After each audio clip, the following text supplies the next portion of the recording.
Frau Schulz, vielen Dank, dass Sie heute hier sind. Und ich muss Ihnen sagen, für so eine junge Frau wie Sie machen Sie eine hervorragende Arbeit. In der Tat.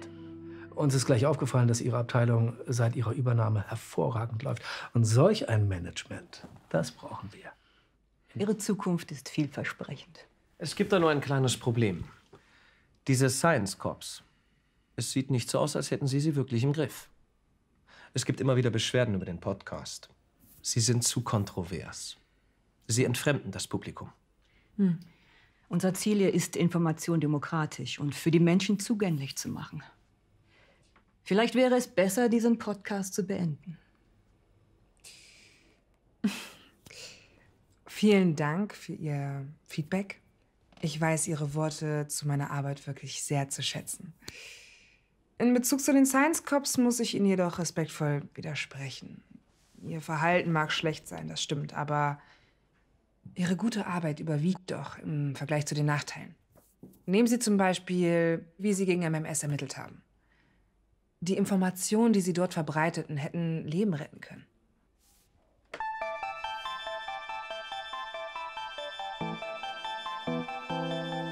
Die Menschen vor unwissenschaftlichem Unfug zu schützen, ist Aufgabe der Quarks Science Corps.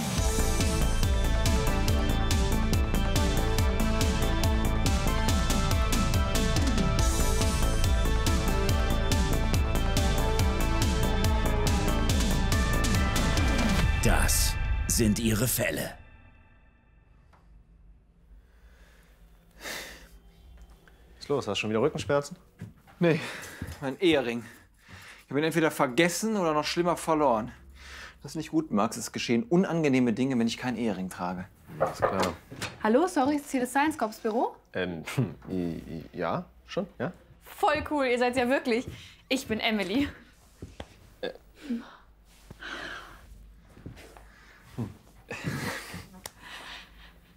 Boah, hast du schöne Augen. Ja, ich bin so ein großer Fan von euch. Die Liebster-Pracht-Episode. Nie wieder habe ich eine Übung gemacht. Danke, also ist schön, begeisterte Zuhörerinnen zu treffen. Ja. Ja. Ja, warum ich hier bin. Ich glaube, dass ich einen Fall für euch habe. Habt ihr schon mal was von MMS gehört? Nur dem Namen nach. Also, meine Schwester hat Multiple Sklerose und ihr Heilpraktiker hat ihr dieses MMS empfohlen. Ich hatte ein komisches Gefühl dabei und habe tatsächlich etwas recherchiert. Okay, ja. Kann ich euch das zeigen? Klar.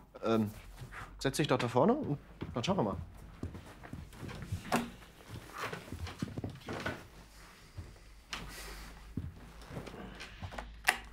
MMS steht für Miracle Mineral Supplement.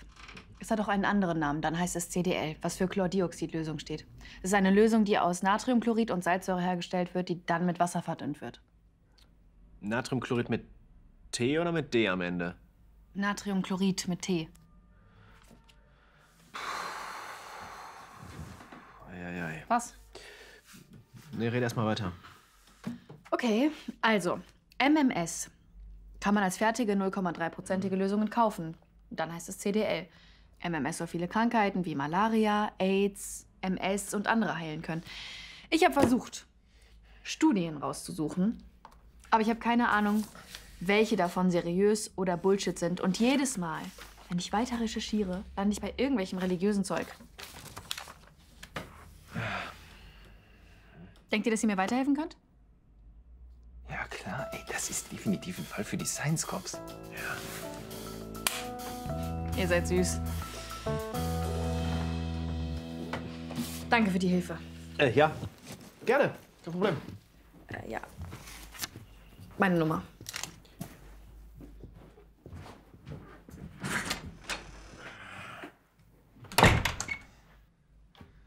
Hast du gesehen? Du hast voll schöne Augen, du bist süß. Jetzt noch ihre Telefonnummer. Ich habe gesagt, ich kann nicht ohne Ehering bleiben. Ihr seid süß. Was? Sie hat gesagt, ihr seid süß, nicht du. Egal, komm mal her. Ich habe nach 2 Sekunden googeln schon was gefunden. Pass auf. Ganz interessant. Jim Humble heißt der Typ. There was 5 of us went to the Milky Way galaxy. We were going to the plane and we built rivers. We went out and put plants in different places. Meet Jim Humble, self-proclaimed Archbishop of the Genesis 2. Jim Humble ist der Erfinder von MMS.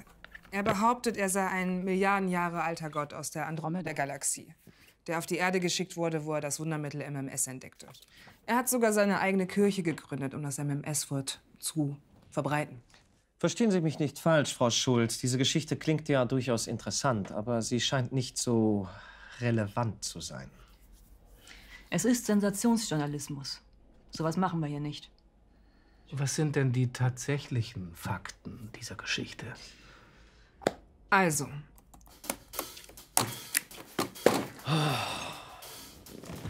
Weißt du, gegen alles soll MMS helfen. Gegen jede einzelne Krankheit, die es gibt auf der Welt. Aber glaubst du, es gibt auch irgendeine Studie? Nein, natürlich nicht. Ich meine, es ist eigentlich klar, dass es keine Studie gibt. Ich meine, das Zeug ist einfach ein Bleichmittel. Und wer würde wirklich freiwillig ein Bleichmittel schlucken? Du irrst dich, Max. Hä? Also nicht in Bezug auf Chlordioxid, das ist wirklich einfach ein Bleich- oder Desinfektionsmittel. Aber hier sind 32 Studien, die angeblich die Wirksamkeit von MMS belegen. Mit freundlichen Grüßen von Andreas Kalker. Andreas wer? Kalker. Der MMS-Rockstar. Hier. Hat jetzt wenig mit Musik zu tun, sondern vielmehr mit seiner Popularität. Andreas Kalker ist ein Deutscher, der es sich zu seinem Lebensziel gemacht hat, das MMS-Wort zu verbreiten. Vor allem in der spanischsprachigen Welt. Ja, ich sehe es hier. MMS in Argentinien.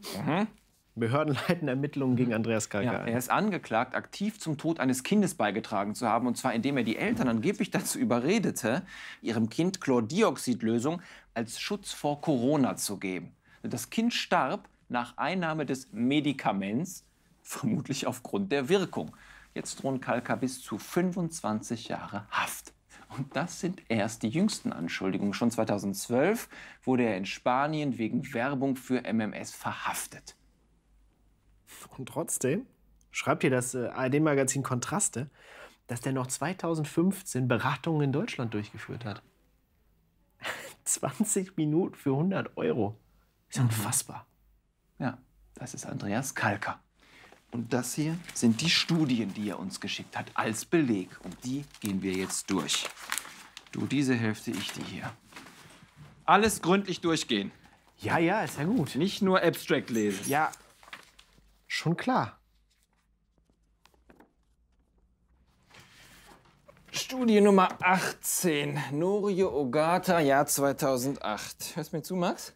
Ja. 2 Gruppen von Mäusen wurden in Käfige gesetzt und waren dort Influenzaviren bzw. Aerosolen von Influenzaviren ausgesetzt. So, und in dem einen Käfig wurde zusätzlich noch Chlordioxid mit in die Luft gegeben.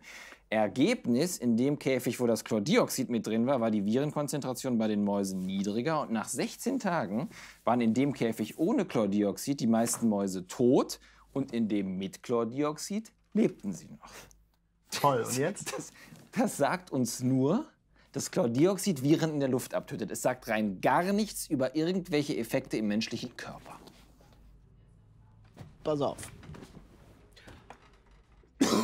So. Jetzt sind da Viren auf dem Teller. Dann tue ich mir gleich Benzin, dann kippe ich das da drüber, dann zünde ich das an. Dann macht es einmal puff, ja, und dann sind alle Viren tot. Na gut, oder? Vielleicht sollte ich mir das nächste Mal, wenn ich so eine Halsentzündung habe, dann auch einfach einen halben Liter Benzin reinkippen und ein Feuerzeug hinterher schmeißen. Gute Idee. Sag mal, sind in diesem Stapel irgendwelche Studien zu MMS am Menschen? Ja, eine habe ich gefunden, warte. Da haben sie an 20 Teilnehmern untersucht, ob Chlordioxid bei Covid-19 helfen kann. 20 Teilnehmer ist jetzt nicht besonders viel, aber immerhin mal am Menschen. Und, was haben sie rausgefunden? Ja, steht da nicht. Die Studie sollte eigentlich im Juni 2020 abgeschlossen sein und seitdem gab es keinerlei Update mehr. Ich verstehe das nicht, weißt du? Wie können die behaupten, dass das gegen alles hilft, wenn es keine einzige Untersuchung gibt, die das irgendwie zeigen würde? Wie kann Andreas Kalker diese Studien anführen? Ich meine, hier ist keine einzige Studie dabei, die belegen würde, dass MMS irgendeine Krankheit heilt. Ja? Nur weil irgendwas eine Studie ist, heißt das ja noch lange nicht, dass das ein legitimer Beleg für irgendwas ist. Das ist der letzte Müll. Will der uns verarschen, der Typ, oder was? Alles wird gut. Alles ist gut.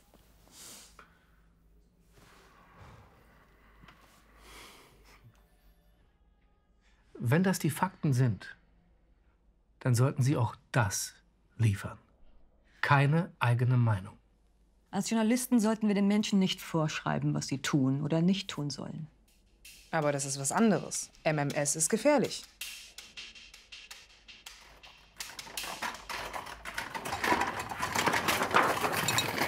Ich habe die Antwort vom Chemiker bekommen. Pass auf, also, es ist, wie Emily gesagt hat, bei MMS mischt man Natriumchlorid, mit T hinten, ganz wichtig, mit einer Säure, also zum Beispiel Salzsäure. Und dabei entsteht dann Chlordioxid. Ja, bei Zimmertemperatur ist das so ein bernsteinfarbenes, giftiges Gas. Also genau etwas, was man als Medikament nutzen sollte. Ach komm, bitte. Ein bisschen ernst bei der Sache. Sarkasmus ist mir ein bisschen viel jetzt. Sorry, das ist meine Bewältigungsstrategie. Chlordioxid hat hier so ein freies, ungebundenes Elektron. Und das macht es zum Radikal und verleiht ihm oxidierende Eigenschaften. Ja? Vereinfacht gesagt bedeutet das, dass es anderen Stoffen Elektronen wegnehmen und sie damit zerstören kann. So, und deswegen setzt man Chlordioxid gerne als Desinfektionsmittel ein. Ja? Zum Beispiel zur Säuberung von Trinkwasser. Ups. Es zerstört halt Krankheitserreger ziemlich gut. Das Ding ist aber, es ist halt auch explosiv, giftig und je nach Konzentration reizend bis ätzend für die Haut. Vorsicht! Alter, das ist Wasser und Wasser mit ein bisschen Lebensmittelfarbe. Hältst du mich für total bekloppt oder was? Okay. Aber was sagen denn die MMS-Leute dazu, wenn sie wissen, dass das Zeug ätzend und giftig sein kann? Naja, die beziehen sich auf das Oxidationspotenzial. So, Stoffe können ja Elektronen aufnehmen und abgeben. Richtig? Mhm. Ja. Und die Fähigkeit, Elektronen abzugeben oder aufzunehmen, ist je nach Stoff unterschiedlich ausgeprägt. Ja, und das misst man über das sogenannte Redoxpotenzial. Ja, ich weiß. Kommt zum Punkt. So. Je größer dieses Redoxpotenzial ist, desto eher werden Elektronen aufgenommen. Zum Beispiel Fluor hat 2,87 Volt. Ja? So, und je geringer der Wert ist, desto eher werden Elektronen abgegeben. Also zum Beispiel Lithium liegt bei minus 3,04 Volt. Und entscheidend ist, dass Stoffe nur die Stoffe oder Verbindungen oxidieren können, die einen niedrigeren Wert haben. So, und die MMS-Jünger behaupten jetzt, dass Chlordioxid irgendwie hier bei plus 0,95 Volt liegen würde. Und jetzt kommt's. Die sagen, alle krankmachenden Erreger hätten einen Wert unter 0,95 Volt. Also irgendwo hier so in diesem Bereich. Auf jeden Fall geringer. Und die menschliche Zelle, die hätte einen Wert von plus 1,45 Volt. Ja? Könne also deswegen im Gegensatz zu den krankmachenden Erregern nicht oxidiert und nicht zerstört werden. Das ergibt doch überhaupt keinen Sinn. Du kannst doch nicht der ganzen menschlichen Zelle ein einziges Redoxpotenzial zuweisen. Ja. So eine Zelle besteht ja aus vielen verschiedenen Stoffen und Verbindungen. Natürlich können viele davon durch Chlordioxid oxidiert, also gestört oder zerstört werden. Ja, also diese Aussage, ja, dass Chlordioxid der menschlichen Zelle nichts anhaben könnte, die ist absoluter Schwachsinn, ja. Und das Zeug würde auch gar nicht ins Blut gelangen. Das würde ja, wenn du das trinkst, schon im Mund oder im Hals oder im Magen oder so irgendwo abreagieren. Wir müssen auf jeden Fall verhindern, dass Emilys Schwester diese Scheiße einnimmt.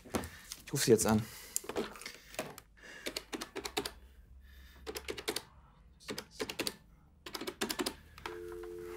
Hallo? Hallo, Emily? Ja, ich bin's. Ja, Jonathan von den Science Cops hier. Habe ich doch sofort an der sympathischen Stimme erkannt. Ja, danke. Deine Stimme klingt auch sehr schön am Telefon. Echt? Das ist aber lieb. Warte, ich habe dir wirklich was Wichtiges zu sagen. Deine Schwester darf dieses MMS unter keinen Umständen einnehmen. Das Zeug ist giftig, es ist ätzend und es ist... Aber es wird sogar als Einlauf empfohlen. Was? Ja, gegen Autismus. MMS-Einläufe gegen Autismus? Ja, von Carrie Rivera. Oh, Alter. Was für dumme Ideen kommen die denn noch?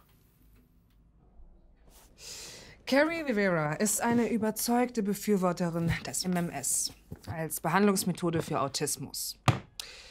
Ihr zufolge wird die Störung durch Würmer verursacht und die Verabreichung von MMS-Einläufen hilft, diese Würmer auszuscheiden.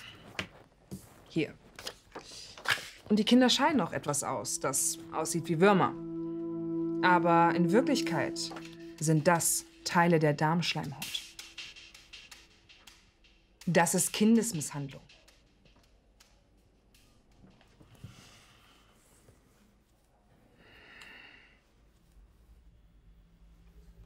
Wie kann jemand, der behauptet, eine Gesundheitsfachkraft zu sein, den Leuten so etwas empfehlen?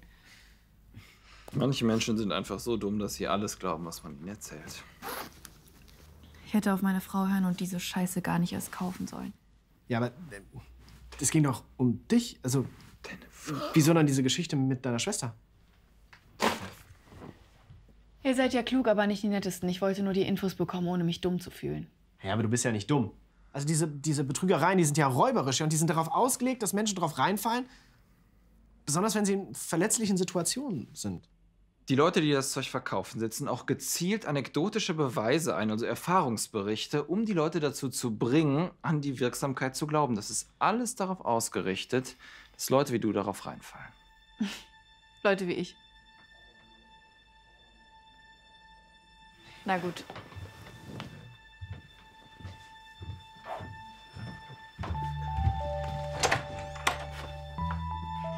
Wisst ihr seid manchmal arrogante Besserwisser. Aber ich höre euren Podcast trotzdem, weil ich finde, dass ihr gute Arbeit macht. Ich fürchte nur, dass nicht jeder diese Dinge auseinanderhalten kann.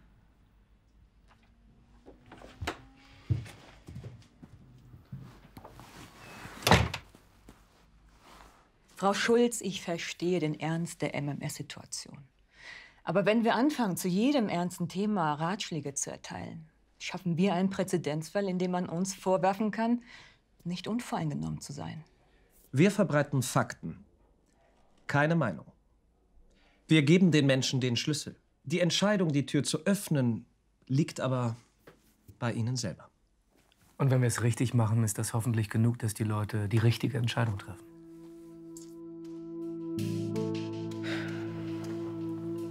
Okay, bei allem Respekt für Ihre Haltung. Wir haben noch Fakten verbreitet, oder? Aber als Medien haben wir auch eine größere Verantwortung. MMS ist Teil der Verschwörungserzählung von Big Pharma. Ein angeblich super einfaches, hochwirksames Mittel, das von der Pharmaindustrie unterdrückt wird.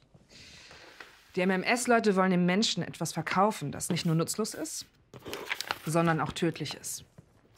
MMS kann töten. Es hat schon getötet. Die MMS-Leute empfehlen, die Dosis so lange zu erhöhen, bis es zu Durchfall und Erbrechen kommt. Dies passiert aber nur, wenn die Bleiche im Inneren den Menschen verätzt. Es wäre also unverantwortlich, darüber zu berichten, ohne die Aussage zu treffen, dass MMS nicht nur eine Sache ist, die schlecht ist, sondern auch etwas, das aktiv bekämpft werden muss. Oft ist es genauso schädlich, neutral zu bleiben, wie sich auf die Seite des Feindes zu schlagen. Frau Schulz, Sie haben eine starke Meinung, was unsere Arbeit betrifft. Sie haben gesagt, dass wir eine Verantwortung tragen als Medien. Und da haben Sie recht.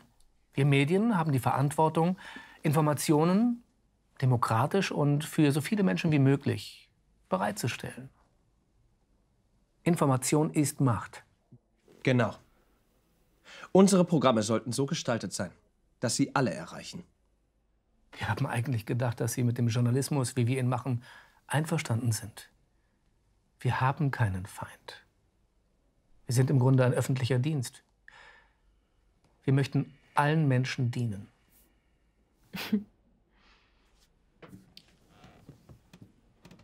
Fürsorge ist Dienst. Vielen Dank, Frau Schulz. Wir werden eine Menge zu besprechen haben. Wir hören uns morgen.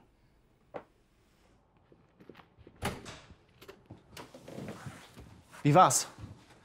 Was genau wollten Sie? Was genau wollten Sie? Alter, wir kriegen jeden Tag Beschwerden von der Geschäftsleitung. Was genau glaubst du, werden Sie wohl gewollt haben? Ich weiß, aber vielleicht gab es irgendein spezielles Thema, was Sie besprochen haben. Keine Ahnung. Andy, was soll die Aufregung? Wir müssen neue Folgen machen. Und das jetzt. Wie jetzt?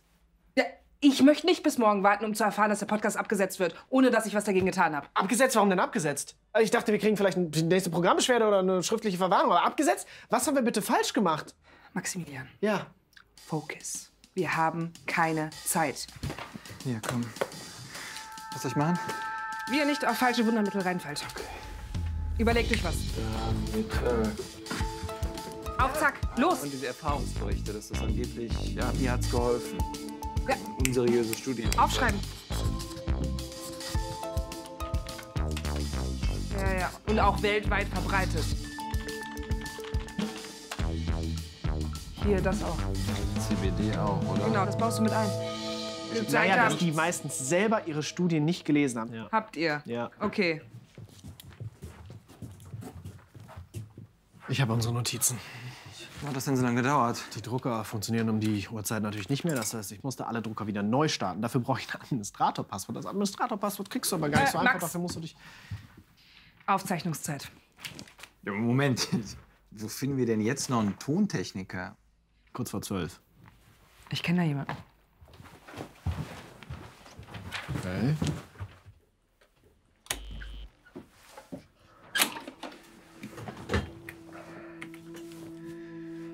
Okay, lass uns anfangen. Nee, warte. Was ist denn jetzt? Also, Jungs, wir haben keine Zeit dafür. ich habe was Wichtiges zu sagen.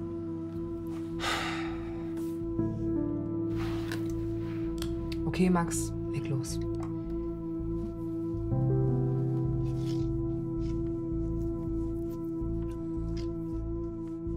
Danke, Andy.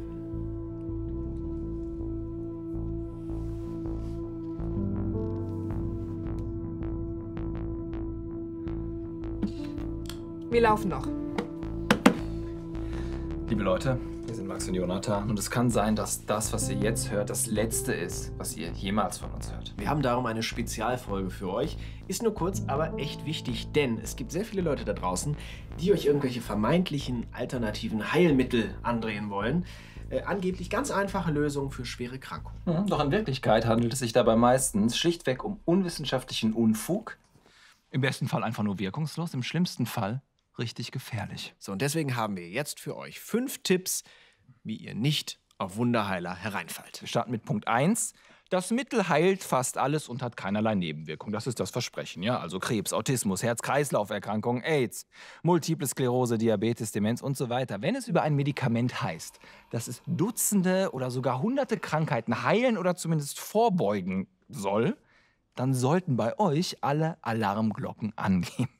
Das ist unmöglich. Ein solches Medikament gibt es nicht. Ja, und noch skeptischer solltet ihr nur werden, wenn dieses Mittel zwar alle Krankheiten heilen kann, ja, sehr erfolgreich auch, aber keinerlei Nebenwirkungen hat angeblich. Denn was keine Nebenwirkung hat, das hat halt leider meist auch keine Wirkung. Punkt Nummer 2, anekdotische Evidenz.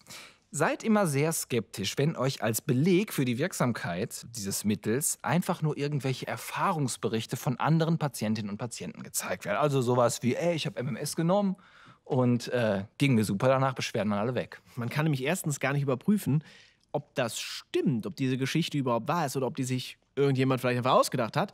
Ja, und zweitens ist halt die Sache, es gibt jede Menge anderer Gründe, warum ein Mensch vielleicht denken könnte, dass ihm dieses Mittel geholfen hat. Ja, der bekannteste ist der Placebo-Effekt, ja? Also allein die Erwartung oder die Hoffnung, dass einem ein Mittel hilft, kann bereits sehr effektiv dazu führen, dass Beschwerden zumindest teilweise verschwinden. Wenn man jetzt wirklich herausfinden will, ob ein Mittel tatsächlich wirksam ist, dann geht das nur mit guten klinischen Studien. Und das heißt Studien, in denen man das Medikament mit einem Scheinmedikament vergleicht. Und das bringt uns schon zu Punkt 3, unbrauchbare oder unseriöse Studien. Ja? Denn nur weil irgendwo Studie draufsteht, heißt das noch lange nicht, dass das jetzt irgendwas beweist. Ja? Die erste Frage, die ihr euch darum stellen müsst, ist immer, handelt es sich wirklich um eine echte Studie, die in einem qualitativ hochwertigen wissenschaftlichen Journal veröffentlicht wurde? Peer Review. Ja. So, oder ist es vielleicht eine selbst zusammengedängelte PDF oder einfach nur ein Zeitungsartikel, wo jemand schön Studie drüber geschrieben hat, ne? das sind keine brauchbaren wissenschaftlichen Belege. Auch wenn ihr das oft finden werdet. Und was noch viel wichtiger ist, achtet auch darauf, was in der Studie eigentlich tatsächlich untersucht worden ist. Also wurde das Heilmittel wirklich am Menschen getestet oder vielleicht nur in der Petrischale oder nur an Ratten? Überraschung, Menschen sind keine Ratten. Zumindest die meisten nicht. Ja, die meisten. Und Rattenstudien ersetzen keine Studien am Menschen. Um die Wirksamkeit eines Medikaments zu belegen, brauche ich sogenannte randomisierte Kontrollstudien, bei denen die Probanden zufällig in 2 Gruppen dann eingeteilt werden. Und die eine Gruppe bekommt dann das Medikament und das Mittel, die andere bekommt nur ein Scheinmedikament. Placebo. Ja, so. Hinterher schaue ich dann, ob es einen Unterschied zwischen den beiden Gruppen gab. Und nur solche Studien, bei denen das gemacht wird, die taugen eigentlich als Beleg. Und selbst da muss man noch sagen, eine Studie ist keine Studie. Man braucht dann eigentlich mehrere von denen, bevor man wirklich eine definitive Aussage irgendwann mal treffen kann. Wenn es aber gar keine Belege, gar keine wissenschaftlichen Studien zu einem Heilmittel gibt, die die Wirksamkeit belegen, dann werdet ihr als Ausrede ganz oft hören, unseren Punkt 4, die Wissenschaft ist halt noch nicht so weit. Ja? Oder auch sehr gerne genommen, es gibt mehr Dinge zwischen Himmel und Erde, als eure Schulweisheit sich träumen lässt. Ja? Schön. Shakespeare. Ja? So ein persönlicher Lieblingssatz von uns geworden, der zwar sehr eingängig ist oder klingt, aber trotzdem total falsch ist. Denn man muss die Wirkweise einer Therapie gar nicht zwangsweise verstehen, um trotzdem überprüfen zu können, ob die Therapie denn jetzt wirklich wirkt oder nicht. Nee, denn wenn du so eine Therapieform, ein Mittel, immer wieder in verblindeten, randomisierten Tests und Studien testest gegen ein Placebo, ja, und dieses Mittel nie besser abschneidet als ein Placebo, dann ist die Wahrscheinlichkeit sehr hoch, dass die Therapie vielleicht einfach nicht so wirkt. Ja? Egal, ob man weiß, wie genau sie funktioniert. Genau. Meistens werden solche Sätze wie, die Wissenschaft ist noch nicht so weit, wir können auch nicht alles erklären, nur gesagt, um zu verdecken, dass nicht nur die postulierte Wirkweise ziemlich unplausibel oder unrealistisch ist, sondern auch einfach, weil es keine Wirknachweise gibt für das Mittel. So ist es. Punkt 5. Verschwörerische Untertöne. Ja, die Pharmaindustrie, die will ja nicht, dass dieses einfache Mittel bekannt wird, weil dann könnte die kein Geld mehr verdienen. Ja, haben wir auch schon so häufig gehört. Und ja, also das Image der Pharma ist jetzt nicht das Beste. Nee, natürlich geht es da auch ums Geldverdienen. Aber ums Geldverdienen geht es ja auch bei diesen ganzen angeblichen Wundermitteln. Also an MMS, CBD, Granderwasser oder auch der Liebschau- und Pracht-Methode. Da verdienen natürlich einige Menschen sehr viel Geld oder versuchen das zumindest. Denkt mal dran, Andreas Kalka, der MMS-Papst. 20 Minuten Beratung 100 €. Ja. Oder Liebschau und Pracht, da kostet so eine Sitzung in ihrem Behandlungszentrum schnell mal mehrere 100 €. Ja, so ein Schnapper, ne? Ja, und das, klar. obwohl diese Wunderheiler oft kaum Kosten haben, ja? Also die Mittel, die sie anbieten, sind oft sehr, sehr günstig herzustellen, ja? Zum Beispiel Globuli. Und auf der anderen Seite, ja, stecken sie halt kaum Geld in die Forschung, ja? Um dann beweisen zu können, dass die Mittel wirken, das sparen die sich häufig auf. Also wenn mal wieder auf der bösen Pharmamafia eingehackt wird, dann prüft am besten immer erst, ob die Mittel, um die es da geht, wirklich alle ihre Versprechungen halten oder ob es nicht einfach nur eine Ablenkung von den eigenen Fehlern dieser Wundermittelhersteller ist. Ja, das waren so unsere 5 Tipps, worauf ihr achten müsst, damit ihr nicht auf Wunderheiler reinfallt. Leute, lasst euch nicht verarschen. Wir sind raus, macht's gut. Hoffentlich auf Wiederhören. Super. Super, Jungs, habt ihr klasse gemacht.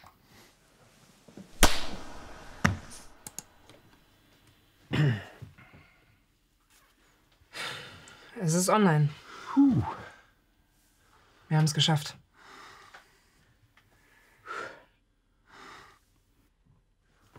Und jetzt? Warten wir.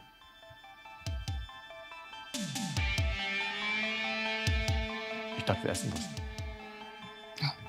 Finde ich gut. Was hast du da mitgebracht? Keine schlechte Idee eigentlich. Pudding hätte ich Bock.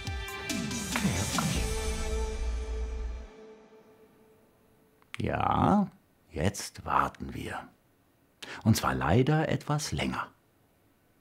Denn das war sie schon, die erste Staffel der Quarks Science Cops Serie. Aber keine Sorge, auf diesem Kanal geht es natürlich weiter. Die Science Cops werden weiterhin alle 2 Wochen mit ihrem Podcast gegen unwissenschaftlichen Unfug ermitteln. Und dazwischen gibt es die passenden Videos für alle, die zu Aushilfs-Science Cops werden wollen. Die Science Cops Police Academy. Und wenn ihr es gar nicht mehr aushaltet, dann könnt ihr euch die erste Staffel hier auch noch mal am Stück anschauen. Viel Spaß! Ich hoffe, wir sehen uns bald wieder bei den Science Cops.